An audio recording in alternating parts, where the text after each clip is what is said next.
નમસ્કાર, આપ જોઈ રહ્યા છો સંદેશ ન્યૂઝ. હું છું પ્રીતિ. મહત્વના સમાચાર. મુખ્યમંત્રી ભૂપેન્દ્ર પટેલે અમદાવાદના બોપલ વિસ્તારની મુલાકાત લીધી હતી. મંત્રી ઋષિકેશ પટેલ, પોલીસ કમિશનર પણ તેમની સાથે ઉપસ્થિત રહ્યા. તો ભારે વરસાદથી અસરગ્રસ્ત છે આ વિસ્તાર. સેન્ટોસા પાર્કના કરોડો રૂપિયાના બંગલા પાણીમાં ગરકાવ થઈ ગયા છે અને પાણી ભરાતા સ્થાનિકોને પારાવાર હેરાની થઈ ગઈ છે. મંત્રી ઋષિકેશ પટેલ મુખ્યમંત્રી સાથે હાજર હતા અને હજી પણ 20 પરિવારો પાણી સાથે જ ફસાયેલા છે. અમદાવાદના બોપલ વિસ્તારમાં જ્યાં એક જ દિવસમાં સર્વાધિક 18 ઇંચ જેટલો વરસાદ ખાબક્યો છે, ત્યારે ગુજરાતના મુખ્યમંત્રી ભૂપેન્દ્ર પટેલ હાલમાં ત્યાંના સ્થળ નિરીક્ષણ કરવા માટે પહોંચ્યા હતા, જ્યાં હજી પણ 20 પરિવારો પાણીમાં ફસાયેલા છે. વધુ અપડેટ સાથે હિરેન અમારી સાથે જોડાઈ ગયા છે. હિરેન, એટલા બધા પાણી ભરાયેલા છે કે પાણી ઓસરવાનું નામ નથી લઈ રહ્યા. સાથે સાથે કરોડોના બંગલા અને એની સાથે હજી પણ પાણી ભરાયેલા છે. પ્રી મોન્સૂન કામગીરી ફેલ ગઈ છે. ત્યારે મુખ્યમંત્રી જ્યારે પહોંચ્યા ત્યારે કઈ રીતે સ્થળ નિરીક્ષણ કર્યું, કેટલા પરિવારો હજી પણ ત્યાં ફસાયેલા છે?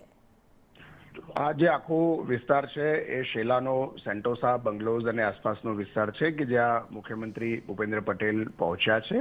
એમના મત વિસ્તારની અંદર આવતો વિસ્તાર છે. ગઈકાલે પડેલા ભારે વરસાદને કારણે આ બંગલોઝ છે એ બંગલોઝની અંદર પણ પાણી ઘૂસ્યા હતા.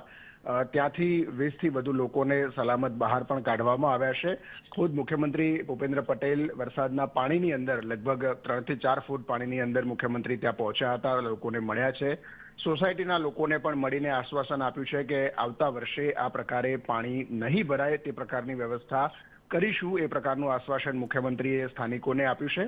બોપલ અને આમલી આ બંને વિસ્તારોની મુલાકાત ભૂપેન્દ્ર પટેલ લેવાના છે, કારણ કે એમના મત વિસ્તારમાં આવે છે અને સૌથી વધુ વરસાદ છે આ વિસ્તારોની અંદર પડ્યો છે અને પાણી ભરાવાની ઘટનાઓ પણ સામે આવી છે.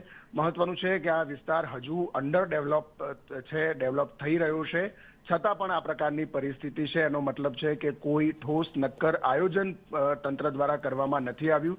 કોર્પોરેશનનું પણ આયોજન ન હોવાના કારણે આ પ્રકારે પહેલી વખત આ વિસ્તારોની અંદર પાણી ભરાયા હશે. જે સ્થાનિકો છે એ સ્થાનિકોએ પણ મુખ્યમંત્રીને રજૂઆત કરી છે કે અત્યાર સુધી ક્યારેય આ પ્રકારે પાણી નથી ભરાયા, પહેલી વખત આ પાણી ભરાયા હશે અને એના માટે કોઈ જવાબદાર હોય તો અમદાવાદ મહાનગરપાલિકા છે અને એ કામગીરી યોગ્ય ન હોવાના કારણે પાણી ભરાયા હોવાનું સામે આવી રહ્યું છે અને એટલા જ માટે ખુદ મુખ્યમંત્રીએ મેદાનમાં ઉતરવું પડ્યું છે. બિલકુલ હિરેન, જ્યારે મુખ્યમંત્રી ત્યાં પહોંચ્યા હજી પણ એટલા પાણી ભરાયેલા છે. લોકોએ કરોડોના બંગલા લીધા હોય તો લાખોનું ફર્નિચર કરાવ્યું હોય અને જે પ્રમાણે આપ કહી રહ્યા છો કે હજી પણ આટલા પાણી અંદર ભરાયેલા છે. આગળ પણ વાત કરીશું.